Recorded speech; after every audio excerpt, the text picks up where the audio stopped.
There was a time when everyone could use magic, and because of that, life was pretty easy. Farmers could use earth magic to grow food and help feed the hungry. Doctors could use light magic to heal people and cure sickness. Then there were your everyday men and women who knew a bunch of simple spells to help make everyday life a little easier.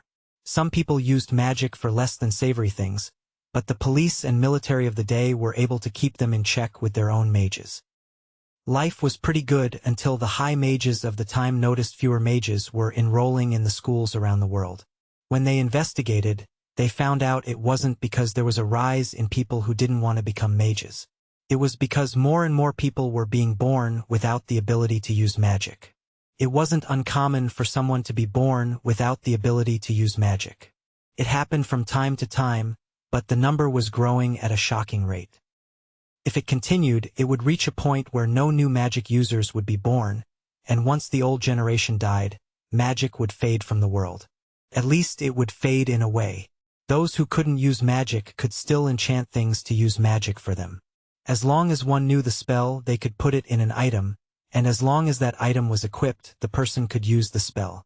So magic would never truly fade away, but it would lose some of its charm if it couldn't be cast directly.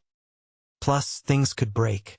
An enchanted item wouldn't last forever, but alas, that was the way of life in the world of Avalace. No one lived forever and nothing lasted forever. Still, even so, the high mages decided to do their best to preserve magic at least in some form. They created two groups to do this. First, they created the Seekers. The Seekers would be tasked with seeking out magical knowledge and writing it down in books. They would then give these books to the Keepers, who would be tasked with protecting and organizing them in a safe place.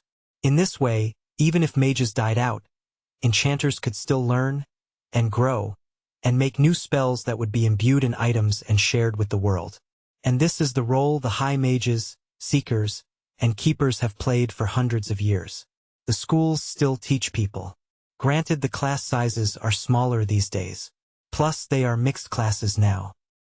Both mages and enchanters are taught by the schools where at one time the schools only taught those who could use magic natively, but most people abandoned that elitist way of thinking when they realized that the art of magic could die out if they persisted, but there are still some who look down on enchanters and don't consider them real mages.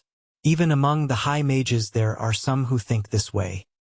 Thankfully they are a minority, and most of the high mages love to find new students and teach them.